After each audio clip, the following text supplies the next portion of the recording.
Welcome back to my YouTube channel JK education. Myself Jashan Kumar मैसूरी।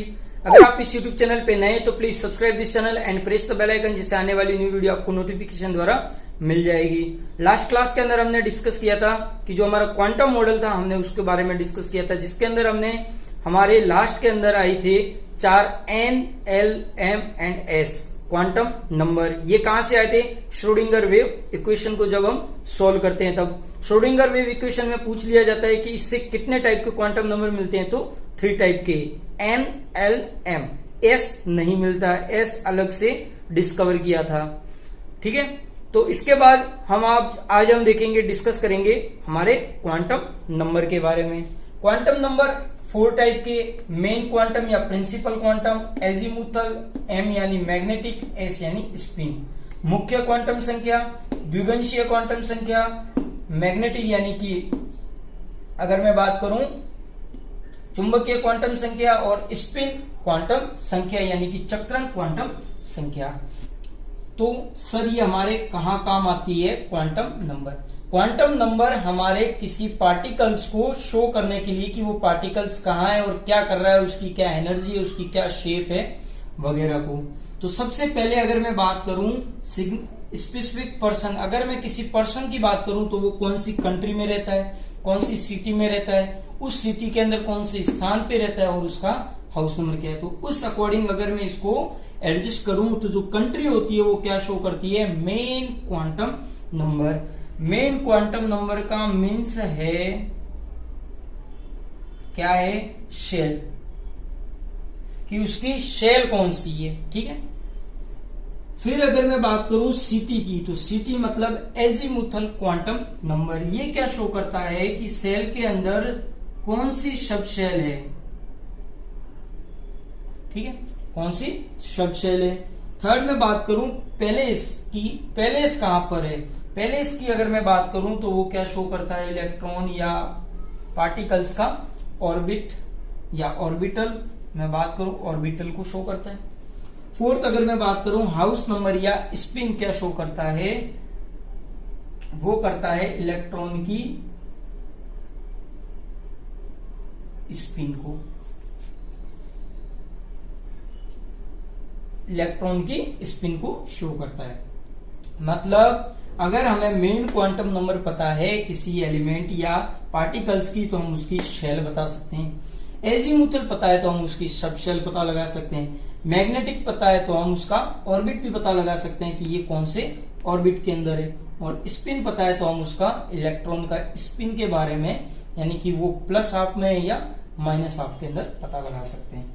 तो हम शुरुआत करते हैं हमारा मेन क्वांटम नंबर या प्रिंसिपल क्वांटम नंबर से।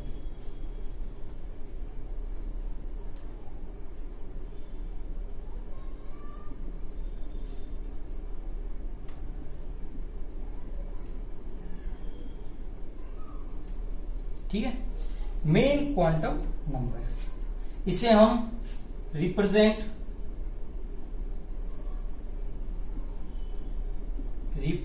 Bye n। ठीक है, n से शो करते हैं। उसके बाद ये क्या शो करती है? Show shell. शेल के अंदर उसकी कैसी शेप है, उसकी एनर्जी कैसी है, उसकी रेडियस कैसी है, वेलोसिटी कैसी है। मतलब अगर हमें शेल के बारे में पता लग गया तो हम ये सारा बता सकते हैं, क्योंकि कल हमने देखा था कि जो एनर्जी होती है वो क्या होती है? -13.6 Z² अपॉन n²। रेडियस जो होती है वो क्या होती है? 0.529 n² अपॉन z। और वेलोसिटी क्या होती है? v = 2.188 × 10⁻⁶ Z/n। ये हमारी होती है energy, radius and velocity. Shape है वो भी अभी हम पता लगा सकते हैं। ठीक है, तो सबसे मेन इंपॉर्टेंट हमारा होता है एनर्जी, रेडियस, वेलोसिटी। अब देखो इसके अंदर क्या आ रहा है? Small n। तो हम पता लगा सकते हैं कि इफ n, या मैं बात करूं यहां पर, इफ n इंक्रीज देन जो ई होगा वो क्या होगा, देखो एन के इनवर्सली, तो ई हो जाएगा डिक्रीज, रेडियस हो जाएगी इंक्रीज, और जो हमारी वेलोसिटी हो जाएगी वो क्या हो जाएगी, डिक्रीज। यानी कि अगर n1, n2, n3, n4, n5 etcetera है तो हमारी एनर्जी जो ऑर्डर होगा, अगर मैं बात करूं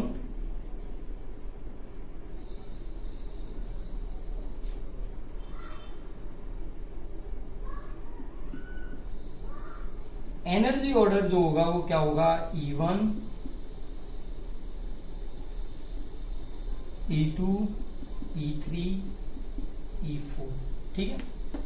ये गलत होगा क्योंकि यहां पर क्या है, माइनस, तो क्या हो जाएगा E1, E2, E3, E4, क्योंकि -13.6 और -3.4 में बड़ा कौन होता है, माइनस का 3.4, क्योंकि हमने कल जब हाइड्रोजन स्पेक्ट्रा की बात की थी तो -13.6, -3.4, -1.51, -0.84, -0.34, ठीक है।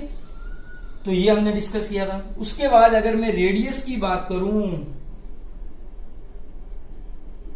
तो उसमें तो कोई शक ही नहीं है, आर जो है प्रोपोर्शनल है, यानी कि R1, R2, R3, R4। फिर मैं अगर वेलोसिटी की बात करूं तो वो कैसा है, इनवर्सली प्रोपोर्शनल, यानी V1 greater than V2 greater than V3, ठीक है। इस टाइप के अंदर चलता जाएगा। उसके बाद मैं शेल के बारे में कैसे पता लगा सकता हूं वो देखना है सबसे ज्यादा इंपॉर्टेंट। अगर n क्या है, 0 है, 1, 2, 3, 4, 5 है, तो हमारी जो शेल होगी वो क्या होगी, ठीक है। शेल देखो K, L, M, N, O, P etcetera आगे बढ़ती है। अभी तक हमने सिर्फ यहां तक ही डिस्कस किया है क्योंकि हमारे सिलेबस में 12 तक यहीं तक ही है, K, L, M, N, ठीक है। ये है हमारी शेल। उसके बाद मैं अगर बात करूं total number of sub shell is equal to n square. जो total number of sub shell होती है वो किसके इक्वल होती है, n स्क्वायर की। अगर हमें n पता है तो हम उसकी सब शेल को कैलकुलेट कर सकते हैं। कैसे, n इज इक्वल 1, 2, 3, 4, 5 एंड 6। अगर हमें n पता है, जैसे कि k का मान, यानी कि n का मान कितना है 1, तो अगर मैं यहां 1 लगा लूं तो सब शेल कितनी होगी 1, यानी k मीन्स क्या होगा, सिर्फ s, l का मतलब s एंड p, ठीक है। तो सब शेल कितनी हो जाएगी हमारे पास 2। अगर मैं यहाँ पे 2 लगा दूं तो 4, तो S के अंदर कितना होता है, एक सब शेल, और P के अंदर कितनी होती है 1, 2, 3, टोटल कितनी हो गई 4, और फॉर्मूले में लगाओ 2 तो 2 2 जा 4। अगर मैं M लगाऊं तो S P D, और मैं अगर N लगाऊं तो S P D F। तो ये हमारी क्या हो जाएगी, सब शेल। अब इन सब शेल के अंदर क्या आ जाते हैं, इलेक्ट्रॉन।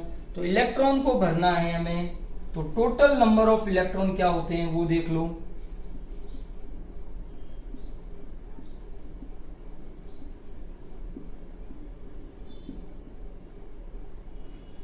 (2n²).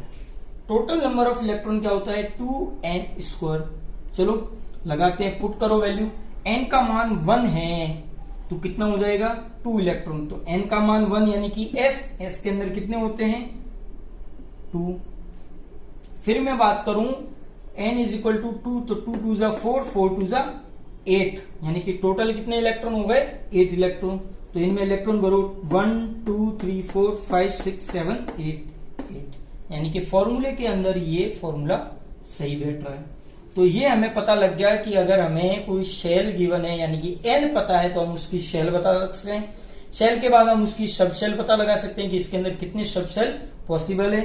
उस सब शेल के बाद हम ये पता लगा सकते हैं कि जो हमारा एल है, सॉरी, कि इलेक्ट्रॉन इसके अंदर कितने भरे जा सकते हैं वो पता लगा सकते हैं। सेकेंड है हमारी एजीमुथल क्वांटम नंबर।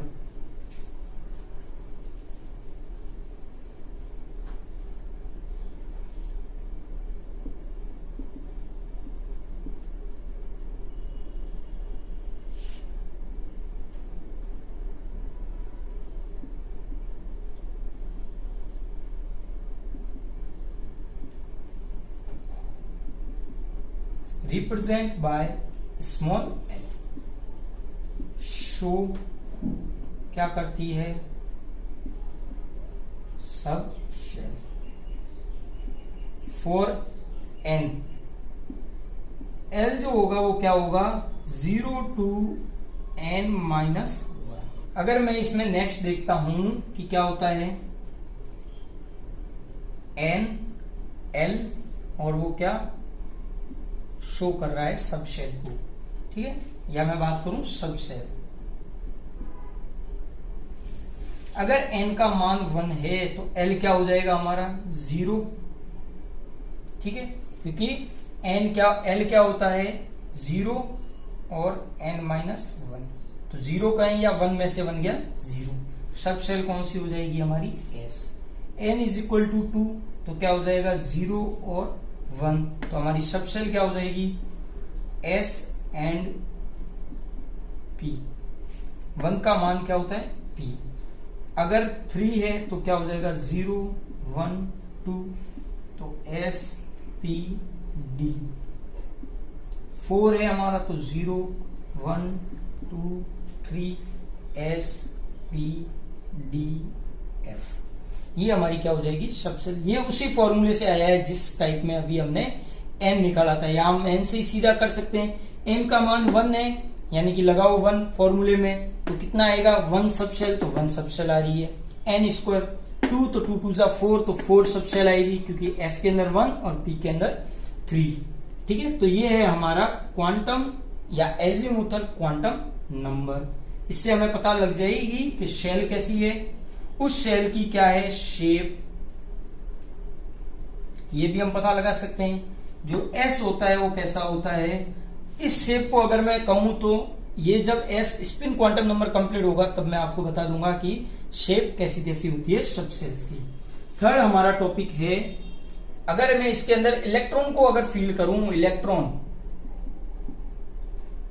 या मैं बात करूं टोटल नंबर ऑफ इलेक्ट्रॉन इसके अंदर,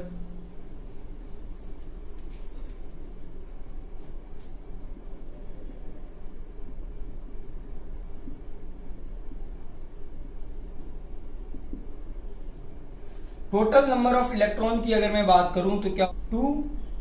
2l प्लस 1, ठीक है। l इज इक्वल टू 0, यानी कि s, तो s में लगाओ यहां पर l इज इक्वल टू 0, यानी कि क्या हो गया? 1। 1 into 2, l is equal to 1। अगर मैं 1 लगाऊं तो यहां कितना हो जाएगा? 2 2 और 1 3, 3 इंटू 2 6, यानी कि s। और अगर मैं बात करूं p के अंदर कितने इलेक्ट्रॉन आएंगे? 6। l इज इक्वल टू 2, तो d के अंदर कितने इलेक्ट्रॉन आएंगे? 10। और l इज इक्वल टू 3, तो f के अंदर इलेक्ट्रॉन कितने आएंगे? 14, ठीक है। तो ये हमारा हो जाएगा electron, total electron in sub shell. एक होता है angular momentum,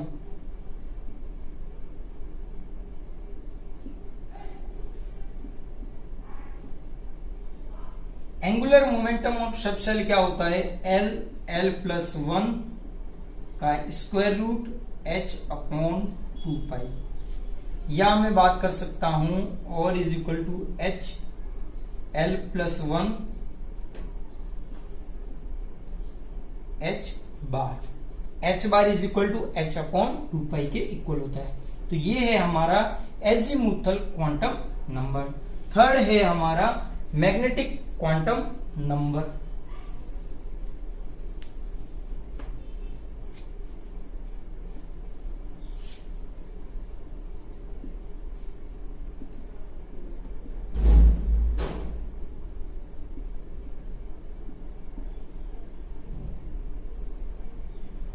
magnetic quantum number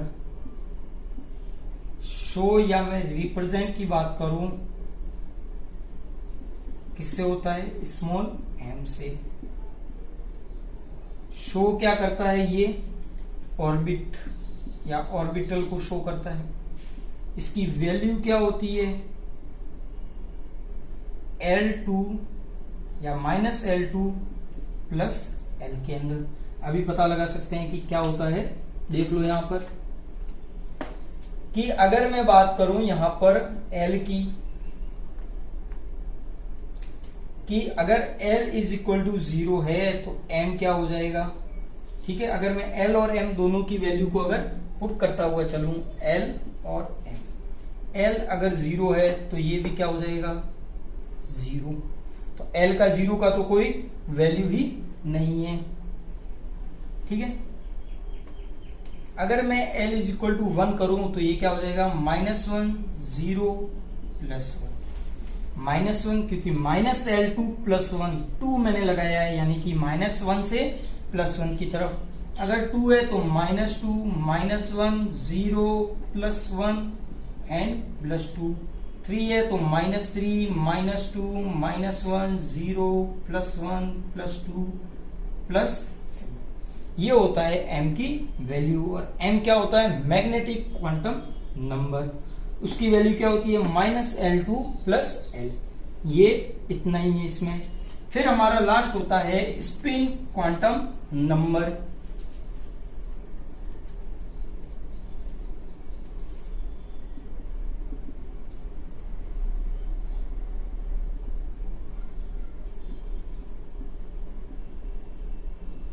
spin quantum number, spin quantum number represent S। Show क्या करता है, ये इलेक्ट्रॉन के स्पिन, यानी कि इलेक्ट्रॉन के स्पिन को शो करता है। इलेक्ट्रॉन का जो स्पिन होता है 2 टाइप का होता है, एक होता है क्लॉकवाइज, एक होता है एंटी क्लॉकवाइज, दक्षिणावर्त वामावर्त। क्लॉकवाइज जो होता है वो होता है +12 और ये होता है -12। ठीक है, ये होते हैं इलेक्ट्रॉन के स्पिन। और किसी सब शेल के अंदर इलेक्ट्रॉन को जो फील्ड होते हैं, field electron in sub shell is equal to, इसका मीन्स क्या है, इलेक्ट्रॉन जो है इन अपोजिट डायरेक्शन या स्पिन। किसी सब शेल के अंदर जो इलेक्ट्रॉन को फील किया जाएगा वो किसके अंदर फील किया जाएगा, हमें इलेक्ट्रॉन को फील करने के लिए उसे एंटी डायरेक्शन या अपोजिट डायरेक्शन के अंदर, अपोजिट डायरेक्शन या स्पिन के अंदर उसे किया जाएगा। ये रूल्स हैं, इन रूल्स को हम बाद में डिस्कस करेंगे नेक्स्ट क्लास के अंदर। फिर अब हमने बात की थी शेप की, तो शेप देख लेते हैं हम क्या होता है।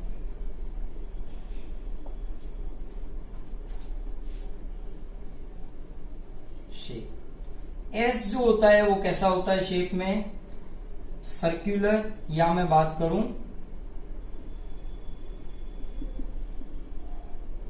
सर्कुलर या स्फीयर, मतलब ये।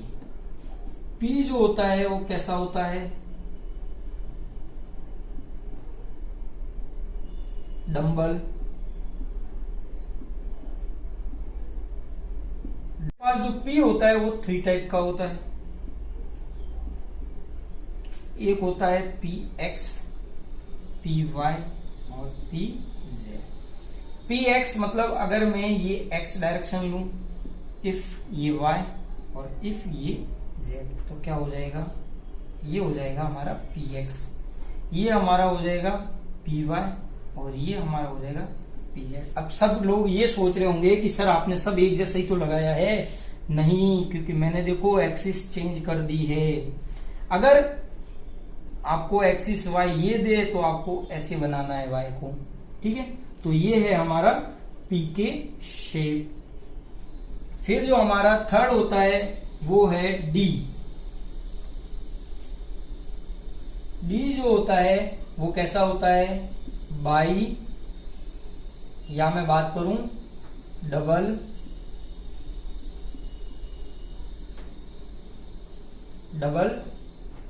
Dumbbell shape. डी जो होते हैं वो 5 टाइप के होते हैं, D X Y, D Y Z, D Z square, D Z X और D x square minus Y square. D X Z का मतलब क्या है देख लो, एक्स वाई का ये एक्स, और मैं ये अगर वाई बात करूं, ये होते हैं देखो डबल डंबल, तो ये एक और ये सेकंड डंबल, तो एक्स और वाई के बीच। डी वाई और जेड की मैं बात करूं तो ये होते हैं। डी जेड स्क्वायर की मैं बात करूं, अगर मैं इसे जेड ले लूं तो ये सिर्फ एक्सिस पे होते हैं, ठीक है। इनके अंदर डबल डंबल है तो एक डंबल और छोटा। फिर जेड एक्स की अगर मैं बात करूं, ये है जेड और ये है हमारा एक्स, ठीक है। अगर मैं d x square minus Y square की बात करूं, ये एक्स और ये वाई, ये हमारा एक्स स्क्वायर और वाई स्क्वायर। तो ध्यान से देखने पर हमें क्या पता चलता है कि जो डी जेड स्क्वायर है और D x square y square है, ये किस पे होते हैं, एक्सिस पे होते हैं।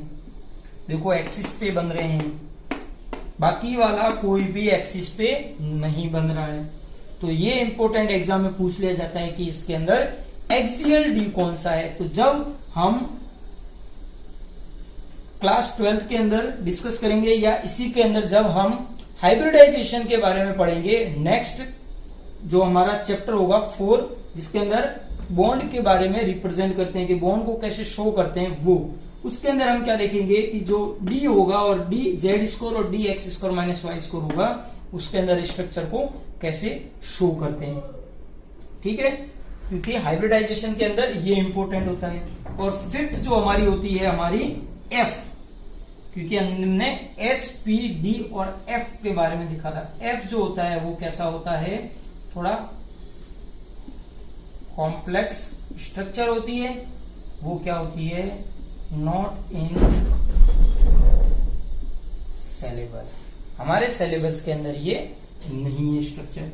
तो आज के लिए यहीं तक। उम्मीद होगा ये वीडियो आपको पसंद आया होगा। अगर ये वीडियो आपको पसंद आए तो please like, comment, share and subscribe जरूर करें। धन्यवाद।